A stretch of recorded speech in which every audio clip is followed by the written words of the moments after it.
عورتوں کو سب سے زیادہ دشمنی الا ماشاءاللہ اگر کسی سے ہوتی ہے تو اپنی سانس سے ہوتی ہے. پتہ نہیں سانس سے کتنی دشمنی لوگوں کو. ہر عورت ایسی نہیں ہے لیکن زیادہ تر عورتیں سانس کو وہ اچھی نظر سے نہیں دیکھتی. وجہ وہ سمجھتی سب سے بڑی دشمن یہ ہے. لیکن میں اپنی بہنوں سے کہنا چاہتا ہوں سانس سے بڑا محسن آپ کا کوئی نہیں ہے. کیوں؟ آپ کو شوہر ملا سانس کی وجہ سے.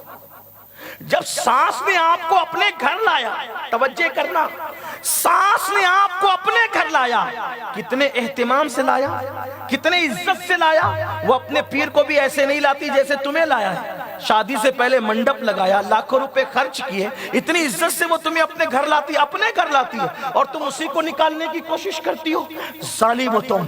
اگر آج تم سانس کو گھر سے نکالو گی, کل تمہاری بہویں بھی تمہیں لات مار کے گھر سے نکالے گی. جو عورتیں سانس کی تعظیم کرتی ہے اس کو بہووں کا پیار ملتا ہے. بڑھاپا بہت راحتوں میں گزرتا ہے, بڑھاپا بہت آرام میں گزرتا ہے. اور جو عورتیں سانس کی دشمن بن جاتی ہے ان کا بڑھاپا بڑا دردناک ہوتا ہے. وہ عورتیں موت مانگتی ہے تو بھی ان کو موت نہیں آتی. اس لیے جوانی میں ظلم مت کرنا سانس پر, سسر پر, انجام بھیانک ہوگا.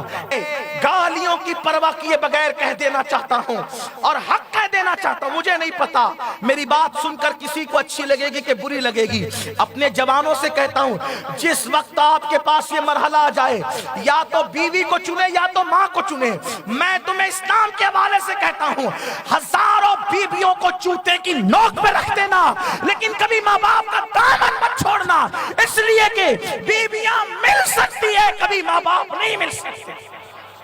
ہاں اگر کوئی بیوی ایک کنڈیشن رکھے مجھے رکھو یا ماں کو, آپ کہنا وہ تو رہے گی, آپ جا سکتی ہیں. ہاں یہ بات یاد رکھنا. ہاں اگر کوئی ماں جہالت کی بنیاد پر بیوی کے خلاف کان بھرتی ہے اس کو بھی مت سننا کیونکہ اس کا بھی حق ہے. کچھ عورتیں ایسی ہوتی ہیں جو جاہل ہوتی ہیں اور وہ اپنی بہو کو دشمن کی نظر سے دیکھتی ہے.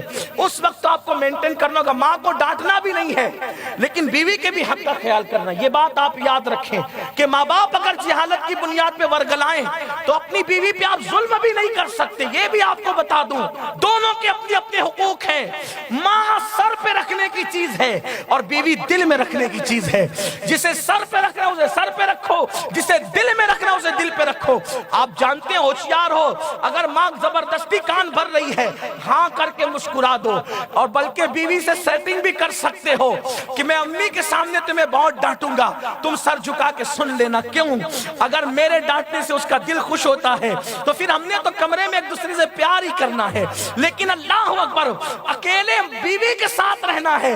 ماں کے سامنے اگر ماں کا دل خوش ہوتا ہے ڈانٹنے سے تو ڈانٹنے میں کیا جاتا ہے, لیکن اس کو پہلے سے بتا دو. اگر ماں باپ جاہل ہیں لیکن ماں باپ کی جہالت کی وجہ سے ان کا بھی دل نہیں دکھنا چاہیے, اس کا بھی خیال رکھنا. بیلنس رکھو, اعتدال رکھو, یہ تعلیم ہے اسلام کی. یہاں پر میری بہنیں موجود ہیں جن میں سے بہت ساری ساس ہوگی, بہت ساری بہویں ہوگی. میں بہوؤں سے آج مخاطب ہو کر کہتا ہوں اگر تم اپنے شوہر کو جنتی دیکھنا چاہتی ہو تو اپنے ساس سسر کو زہر کی نگاہ سے دیکھنا چھوڑ دو. اپنے ساس سسر کے خلاف اپنے شوہر کو بہکانا چھوڑ دو. اگر آج تم بہو ہو کل تم بھی ساس بنو گی. اگر تم نے اپنے ساس سسر پہ ظلم کیا اور ان کے بیٹے کو ان سے چھین لیا تو تمہاری آنے والی بہویں بھی اس سے زیادہ تم پہ ظلم کرے گی اور وہ تمہارا بیٹا بھی چھین لے جائے گی. کیونکہ میرے نبی نے فرمایا ما شئت کما تدین تدان, تم جو چاہے کرو, جیسا کرو گے ویسا بھرو گے, جیسا کرو گے ویسا پاؤ گے.